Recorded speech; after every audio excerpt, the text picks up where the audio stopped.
छत्रपती संभाजीनगर जिल्ह्यातील वैजापूर तालुक्यात एका फायनान्स कंपनीच्या वसुली चालकाने चक्क दुचाकी ठेवली आणि गाडी उचलून नेण्याचा प्रकार उघडकीस आलाय।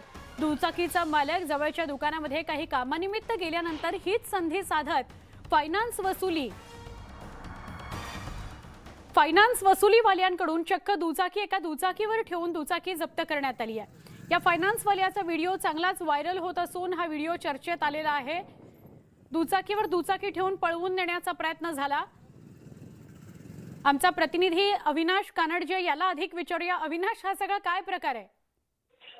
नक्कीच छत्रपती संभाजीनगर जिल्ह्यातील वैजापूर तालुक्यातील हा सर्व प्रकार आहे। एका ग्राहकाने जी दुचाकी घेतलेली होती हप्त्यावरती फायनान्स कंपनीकडनं, काही हप्ते थकल्यामुळे फायनान्स कंपनीवाले ज्यावेळेस फायनान्स कंपनीचे काही कर्मचारी गाडी नेण्यासाठी आले त्यावेळेस हा मालक गाडीजवळ उभा होता। मात्र काही कामानिमित्त हा मालक ज्यावेळेस दुकानात गेला तेवढीच संधी साधून या कर्मचाऱ्यांनी चक्क त्याची दुचाकी लॉक असल्यामुळे ती नेता येत नव्हती म्हणून ती दुचाकी उचलून आपल्या दुसऱ्या दुचाकीवर घेऊन जातानाचा हा व्हिडिओ सध्या चर्चेचा विषय बनलाय संभाजीनगरमध्ये तरी।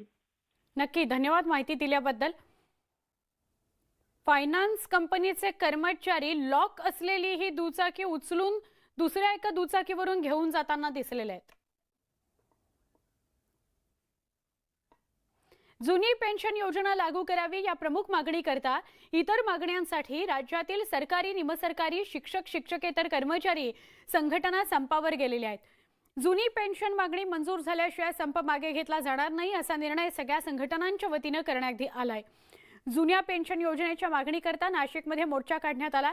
राज्य सरकारी कर्मचारी संघटनेने मोर्चाकडे जोरदार घोषणाबाजी केली, तर धुळे, जळगावमध्ये सुद्धा कर्मचाऱ्यांचा संप सुरूच आहे।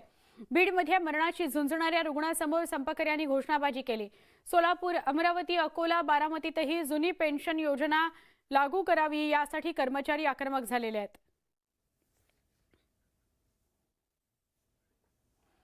राज्यभरात सुरू असलेल्या जुन्या पेन्शनच्या संपासंदर्भात मुंबई उच्च न्यायालयात याचिका दाखल करण्यात आली आहे। संप करणाऱ्यांच्या मागण्या रास्त असू शकतात, मात्र हा संप बेकायदेशीर असल्याचा दावा या याचिकेत करण्यात आलाय। वकील गुणरत्न सदावर्ते हे तातडीच्या सुनावणीकरता विनंती करणार आहेत। या याचिकेत संपामुळे विद्यार्थी आणि रुग्णांचे अतोनात हाल होत असल्याचा दाखला सुद्धा देण्यात आलाय। त्यामुळे आता या याचिकेवर उच्च न्यायालय काय निर्णय घेतं हे बघणं महत्त्वाचं ठरणार आहे।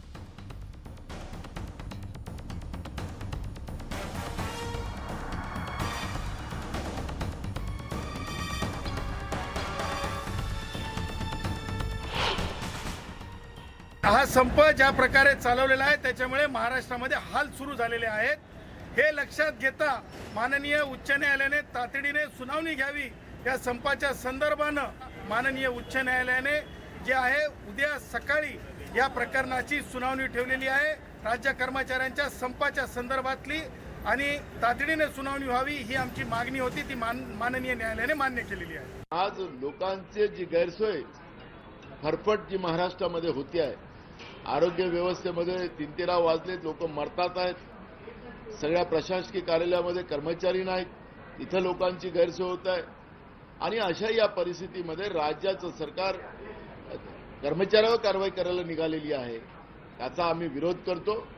कर्मचाऱ्यांना जुनी पेन्शनची मागणी जी आहे ती रास्त आहे, त्यांना लागू करावी ही मागणी काँग्रेसची आहे। उपमुख्यमंत्री देवेंद्र फडणवीस यांच्या पत्नी अमृता फडणवीस यांच्या फसवणूक प्रकरणी डिझायनर अनिक्षा हिला पोलिसांनी ताब्यात घेतलेलं आहे। तसंच वडील बुकी अनिल जयसिंघानी याच्या घरावर छापे टाकण्यात आलेले आहेत। अनिक्षाला उल्हासनगर इथल्या घरातून पोलिसांनी ताब्यात घेतलेलं आहे।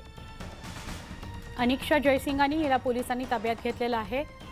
अमृता फडणवीस यांना लाच देण्याचा प्रयत्न, ब्लॅकमेल करण्याचा प्रयत्न अनिक्षा करत होती। या संदर्भातली FIR अमृता फडणवीस यांनी मलबार हिल पोलीस स्थानकात केली होती। आज सकाळी अनिक्षाच्या घरावर उल्हासनगरमध्ये मलबार हिल पोलिसांनी छापेमारी केली, तिची विचारपूस केली, चौकशी केली।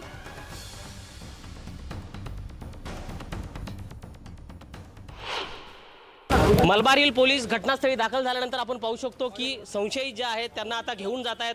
हे मलबार हिलचे पोलीस आहेत आणि ज्यांनी अमृता फडणवीस यांना 1 कोटीची लाच देण्याचा प्रकार केला होता, त्यांना धमकावला होतं, ह्याच त्या संशयित आहेत। त्यांना मलबार हिल पोलिसांनी सध्या ताब्यात घेतलेलं आहे। ही एक्सक्लुझिव्ह दृश्य आपण पाहू शकतो की मलबार हिल पोलीस या ठिकाणी आता त्यांना घेऊन जात आहेत चौकशीसाठी। राज्याचे गृहमंत्री देवेंद्र फडणवीस यांनी विधानसभेत ही माहिती दिल्यानंतर खळबळ उडाली होती आणि राज्याच्या पोलीस यंत्रणा जाग्या झालेल्या आहेत। मलबार हिल पोलीस सध्या या महिलेला आता घटनास्थळीवरून त्यांच्या घरून आता मुंबईला घेऊन जात आहेत। एक्सक्लुझिव्ह दृश्य ही जी आहेत ती न्यूज 18 लोकमतवर आपण पाहताय। या सध्या मुलीला आता मलबार हिल पोलीस उल्हासनगरहून घेऊन जाताना आपल्याला दिसत आहेत। महिला पोलीस अधिकारी या ठिकाणी आपल्याला दिसत आहेत आणि त्यांच्या माध्यमातून या तरुणीला आता घेऊन गेलं जात आहे। मलबार हिल पोलीस जे आहेत ते या ठिकाणी वाहतूक कोंडीमध्ये थोडेसे अडकलेले आहेत आणि आता या मुलीला चौकशीसाठी मलबार हिल पोलिसांनी अखेर ताब्यात घेतलेलं आपल्याला पाहायला मिळत आहे। मोठं प्रकरण आहे हे राज्यातलं, कारण खुद्द देवेंद्र फडणवीस यांना अडकवण्याचं षडयंत्र याच्यामध्ये होतं अशी माहिती खुद्द देवेंद्र फडणवीस यांनी दिली आणि त्याच्यामुळे राज्यातील काही राजकीय नेते याच्यामध्ये सामील आहेत का, कारण अनेकांशी संभाषण अनिल जयसिंघानी यांचा झाल्याची माहिती देवेंद्र फडणवीस यांनी दिली। त्याच्यामुळे काही राजकारणी याच्यामध्ये आहेत का, कारण खुद्द देवेंद्र फडणवीस यांना फसवण्याचा प्रयत्न या ठिकाणी झाला होता। आता सध्या या संशयित मुलीला मलबार हिल पोलिसांनी ताब्यात घेतले आणि तिला मुंबईच्या दिशेने आता घेऊन जात आहेत। व्हिडिओ जर्नलिस्ट आकाश साहनेसह गणेश गायकवाड, न्यूज 18 लोकमत, उल्हासनगर। उपमुख्यमंत्री देवेंद्र फडणवीस यांच्या पत्नी अमृता फडणवीस यांनी एका डिझायनर विरोधात तक्रार दाखल केली आहे। धमकी आणि कट रचल्याचा आरोप करत अमृता फडणवीसांनी अनिक्षा नावाची डिझायनर आणि तिच्या वडिलांविरुद्ध मुंबई पोलिसात तक्रार दाखल केली। तसंच 1 कोटी रुपयांची लाच देण्याचा प्रयत्न केल्याचंही तक्रारीत अमृता फडणवीस यांनी नमूद केलंय। अमृता फडणवीसांनी 20 फेब्रुवारीला मलबार हिल पोलीस ठाण्यात तक्रार दाखल केली होती। थेट उपमुख्यमंत्र्यांच्याच पत्नीला लाचेची ऑफर करण्यात आल्यानं खळबळ उडाली आहे। दरम्यान या विषयावर उपमुख्यमंत्री देवेंद्र फडणवीसांनी विधानसभेतही माहिती दिली। मला अडचणीत आणण्याचा प्रयत्न करण्यात आला असून माझ्या कुटुंबांनाही यात गोवण्याचा प्रयत्न झाला असंही ते म्हणाले।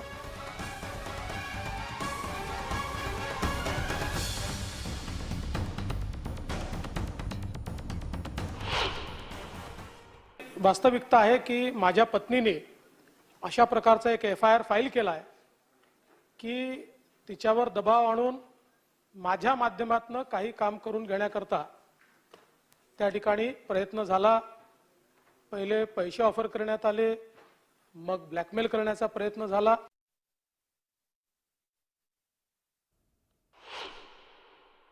तिने एक दिवस सांगितलं की माझ्या वडिलांना असं असं फसवलेलं आहे आणि तुम्ही त्यात मदत करा। तर माझ्या पत्नीने सांगितलं तुझं काही निवेदन असेल तर ते दे, DCM साहेब त्यात पाहतील काय करायचं।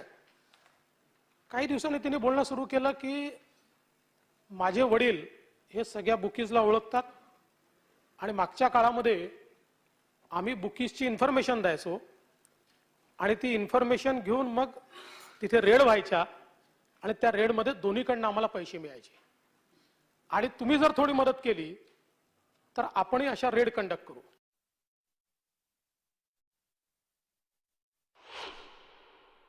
आपण अशा प्रकारे जर हा धंदा केला त्याचा फायदा होईल आणि मग तिने ऑफर केली की एकतर हे आपण करूया, नाहीतर माझ्या वडिलांना सोडवण्याकरता मी 1 कोटी रुपये तुम्हाला देते, माझी तयारी आहे, त्यांना सोडून द्या।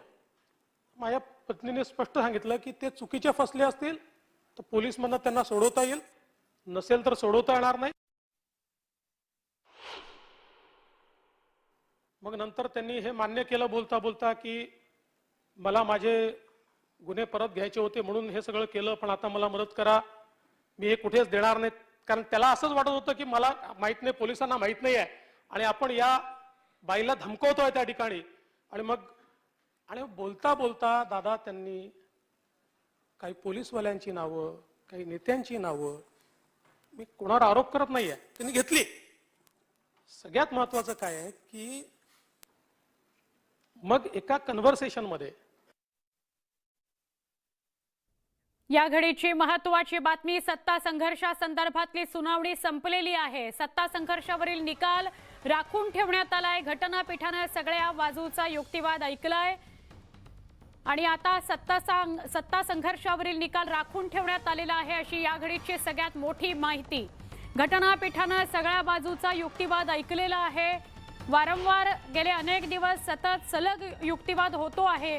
आता सगळ्या बाजूचा युक्तिवाद ऐकल्यानंतर सत्ता संघर्षावरची सुनावणी संपलेली आहे आणि निर्णय राखून ठेवण्यात आलेला आहे।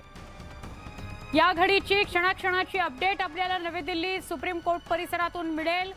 मात्र या घडीला जी प्राथमिक माहिती समोर येते ती अशी की सत्ता संघर्षावरची सुनावणी संपलेली आहे आणि घटनापीठानं निकाल राखून ठेवलेला आहे। आमचे प्रतिनिधी प्रशांत लीला रामदास सुप्रीम कोर्ट परिसरातून आपल्या सोबत आहेत, त्यांच्याशी सविस्तर बोलूया। प्रशांत, या घडीची सगळ्यात मोठी बातमी, सुनावणी संपलेली आहे।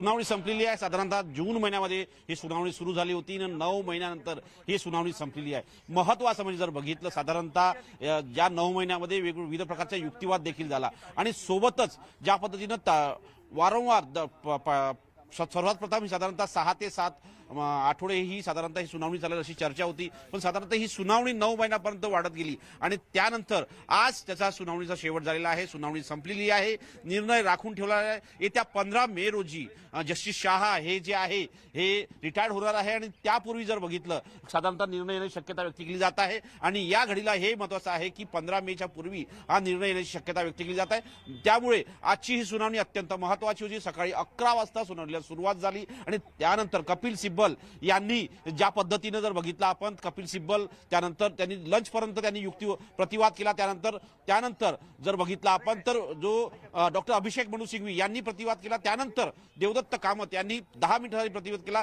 आणि आता थोड्याच वेळात इथे अनिल देसाई येथील शिवसेनेचे नेते आहे, उद्धव ठाकरे गटाचे प्रमुख आहेत ते, आणि सर्व या 9 महिन्याच्या सुनावणीमध्ये ते संपूर्ण वेळ उपस्थित होते। त्यामुळे ते काय सांगतात हे पाहणं अतिशय महत्त्वाचं असणार आहे।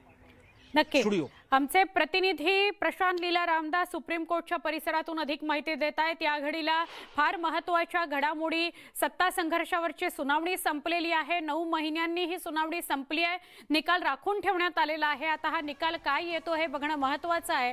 धन्यवाद प्रशांत, माहिती दिल्याबद्दल।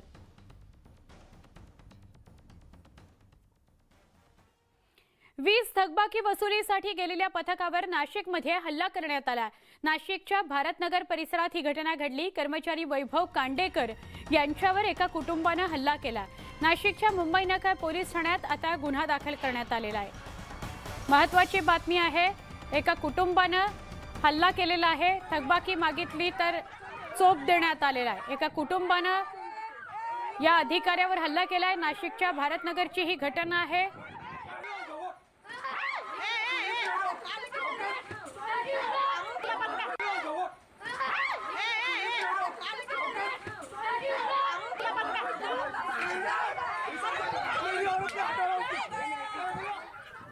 नवी मुंबईतील कोपरखैरणीमध्ये भर रस्त्यात 19 वर्षाच्या तरुणीवर 6 जणांनी जीवघेणा हल्ला केला।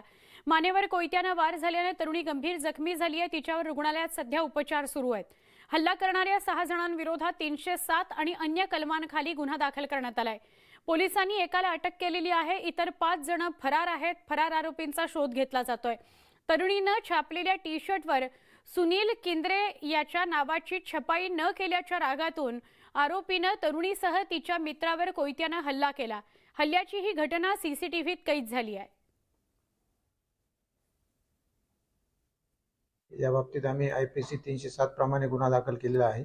त्याच्यामध्ये सुनील केंद्रे, सागर केंद्रे आणि त्यांच्याबरोबर आणखी 3 ते 4 मंडळी अशा लोकांवर गुन्हा दाखल करून पुढील कारवाई आम्ही करत आहोत।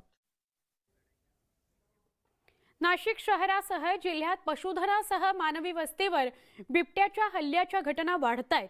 त्र्यंबकेश्वर तालुक्यात बिबट्याच्या हल्ल्यात 4 वर्षाच्या बालिकेचा दुर्दैवी मृत्यू झाला। ब्राह्मणवाडे गावानजीक वस्तीवर बुधवारी रात्री बिबट्याच्या हल्ल्यात नैना नवसू कोरडे हिचा मृत्यू झाला। नाशिक जिल्ह्यात निफाड, देवळा, इगतपुरी, दिंडोरी आदी परिसरात बिबट्याचा वावर आहे। मात्र आता बिबट्याने त्र्यंबकेश्वर तालुक्यामध्ये आपला मोर्चा वळवल्याचं या घटनेवरून दिसून येत आहे। काही दिवसांपूर्वी याच भागातील वेळुंजे या परिसरात 8 वर्षाच्या मुलाचा बिबट्याच्या हल्ल्यात मृत्यू झाला होता।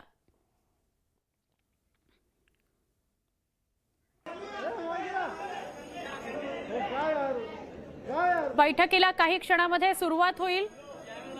शिष्टमंडळ, विधिमंडळ,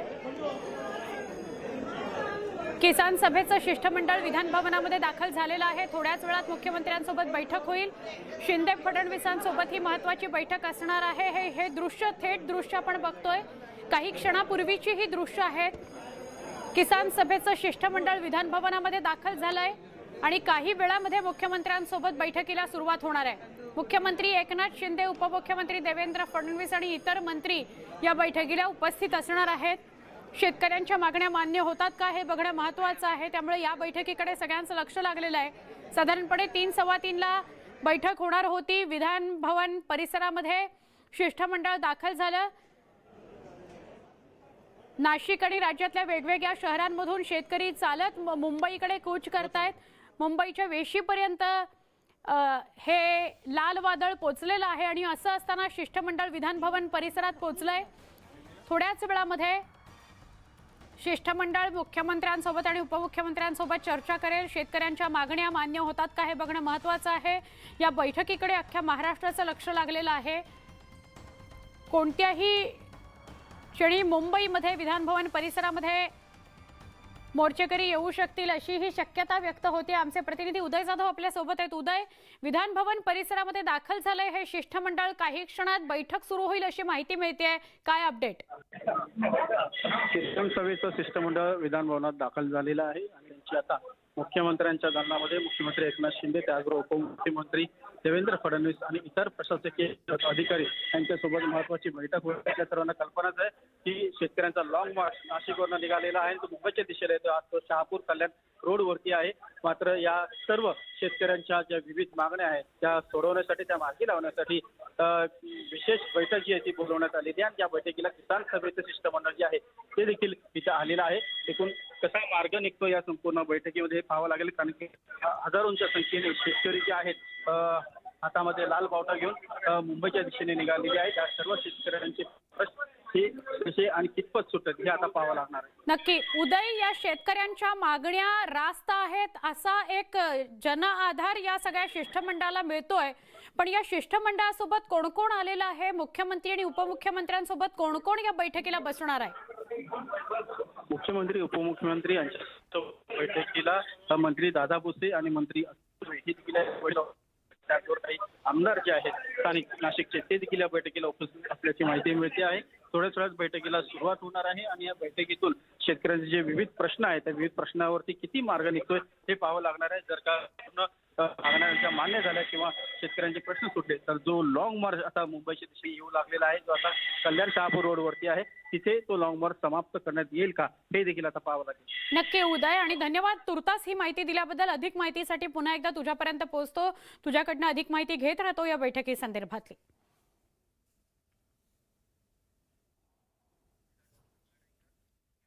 सत्ता संघर्षाची सुनावणी संपलेली आहे. सत्ता संघर्षावरील निकाल राखून ठेवण्यात आलेला आहे.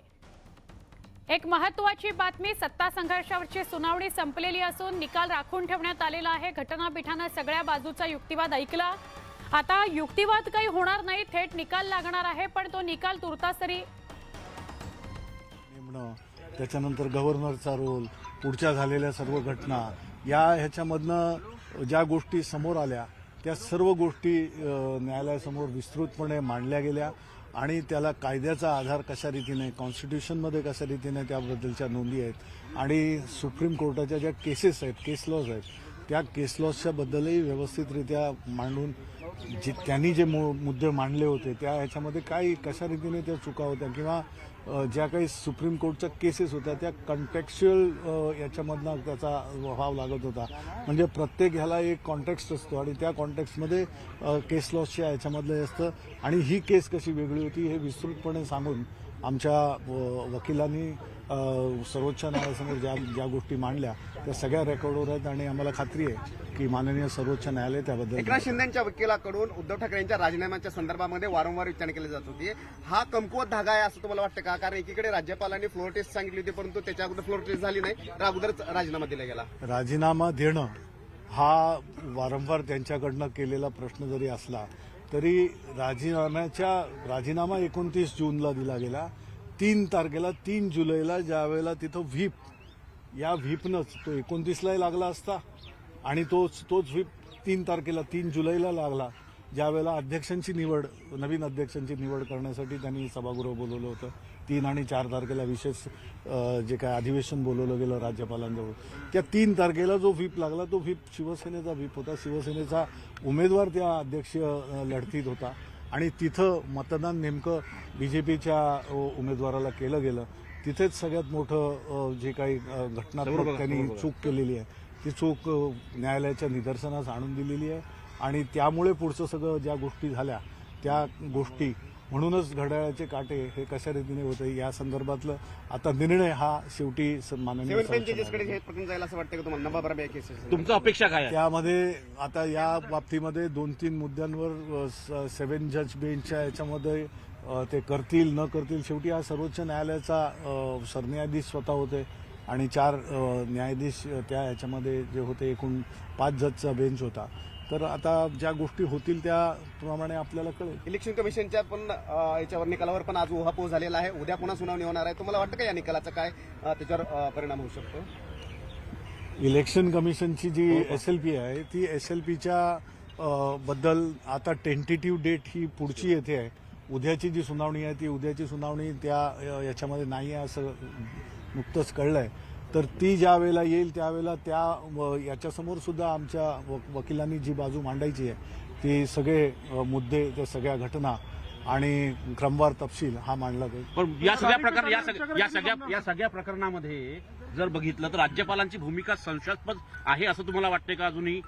आपण तुम्हालाही सगळे टेक्स्ट येत होते, तुम्ही सुद्धा अगदी लाईव्ह ह्याच्यामध्ये होतात सगळ्या माध्यमांनी आणि सर्वोच्च न्यायालयाच्या सरन्यायाधीशांनी स्वतः याबद्दलच्या राज्यपालांच्या भूमिकेबद्दल आणि त्यांनी आपल्या कार्यकक्षेच्या बाहेर जाऊन किंवा त्यांनी कार्यकक्षेचं उल्लंघन केल्याची एक विस्तृत अशी टिप्पणी त्यांनी स्वतः वेळोवेळी जी केली हे आपल्या सगळ्यांना सुद्धा माहिती आहे. त्यामुळे निवडणूक आयोगासंदर्भात पुढची तारीख आता काय असणार आहे? निवडणूक आयोगाच्या संदर्भातली पुढची तारीख हे सर्वोच्च न्यायालय ज्यावेळेला देईल त्यावेळेला मला वाटतं आता आपण झपाट्यानं मार्च महिना पूर्ण होतोय, मे बी मार्च एंड असेल किंवा एप्रिल महिना असू शकेल, परंतु ज्या वेळेला ते येईल त्यावेळेला त्या बाबतीमध्ये आपण मांडू. तोपर्यंत तुम्हाला व्हीपच्या कारवाईपासून संरक्षण आहेच? अर्थात त्या ह्याच्यामध्ये ज्यावेळेला ती लागेल तोपर्यंत ती व्हीपची कारवाई किंवा अशा प्रकारची कुठचीही जी कारवाई होऊ नये, प्रेसिपिटेटिव्ह ॲक्शन होऊ नये हे जे माननीय सर्वोच्च न्यायालयाने सांगितलं आणि जे त्यांच्या समोरच्या बाजूच्या वकिलांनी मान्य केलेलं आहे ते लागू राहतं. फर्स्ट डे पासून इथे येत आहे आणि आम्ही प्रत्येक सुनावणीला तुम्हाला पाहिलेलं आहे. आता ही सुनावणी संपलेली आहे. खरी शिवसेना कोणती, खोटी शिवसेना कोणती हे स्पष्ट होणार आहे. कामत पण म्हणलेत कावळा आणि कोकिळा याच्यामधला फरक जो आहे तो दिसणार आहे पहाट झाल्यावर. तुम्हाला वाटतं का की पहाट होईल म्हणून? आता वसंत ऋतू येण्याच्या मार्गावर आहे तर त्यावेळेला त्याआधी माननीय सर्वोच्च न्यायालय निश्चितच न्याय करेल आणि जे सर्वसामान्य नागरिकांच्या आणि प्रत्येक भारतीयाच्या मनामध्ये जो प्रश्न त्याला सतावतोय त्या प्रश्नाची उकल या संपूर्ण याच्यामध्ये भारताच्या लोकशाहीच्या दृढतेसाठी होईल. उद्धवजींशी काय बोलणं झालं का आज आपलं? साहेबांचे आता फोन जे आहेत संघटनात्मक बाबीमध्ये किंवा इतर याच्यामध्ये होत असतात त्याच्यामध्ये काय तुमचं याच्याशी म्हणजे तुमचा प्रश्न मला कळला नाही या याच्यावर. वारंवार तुम्ही हे सरकार घटनाबाह्य असं म्हणत आलेलं आहात बाहेर. तुम्हाला असं वाटतंय की निकालामधून सुद्धा ते सिद्ध होईल आणि निकाल जो आहे तो अपेक्षित आहे आपल्याला? सर्वोच्च न्यायालय एवढी मोठी सुनावणी आणि एवढी मोठी आर्ग्युमेंट सगळी झालेली आहे दोन्हीकडनं, तर याचं कशा रीतीने कंपायलेशन करतायत, काय त्यांचे याच्यामधले मुद्दे काढलेले आहेत आणि हा घटनात्मक पेच आहे. येणाऱ्या वर्षांमध्येच नव्हे, येणाऱ्या दशकांमध्ये आणि येणाऱ्या युगामध्ये भारतीय लोकशाहीच्या संपूर्ण लोकशाहीला साजेसं आणि खरोखर सत्याची बाजू धरून निर्णय सर्वोच्च न्यायालय करेल अशी अपेक्षा आहे. देसाई साहब हिंदी में जानना चाहेंगे कि राज्यपाल की भूमिका पर कोर्ट ने कई प्रश्न को पूछे गए.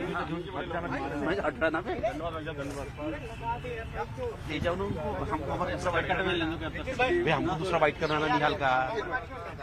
याला घेऊन निघाला. सत्ता संघर्षावरची सुनावणी संपलेली आहे. 9 महिने ही सुनावणी सुरू होती. सुप्रीम कोर्ट आता निकाल थेट देणार आहे. हा निकाल आज तरी राखून ठेवण्यात आला, मात्र आता सुनावणी होणार नाहीये. सुनावणी पूर्णपणे संपलेली आहे. सगळ्या बाजूंचा युक्तिवाद ऐकून घेण्यात आलेला आहे सुप्रीम कोर्टाकडून, घटनापीठाकडून आणि आता थेट निकाल ऐकवला जाईल.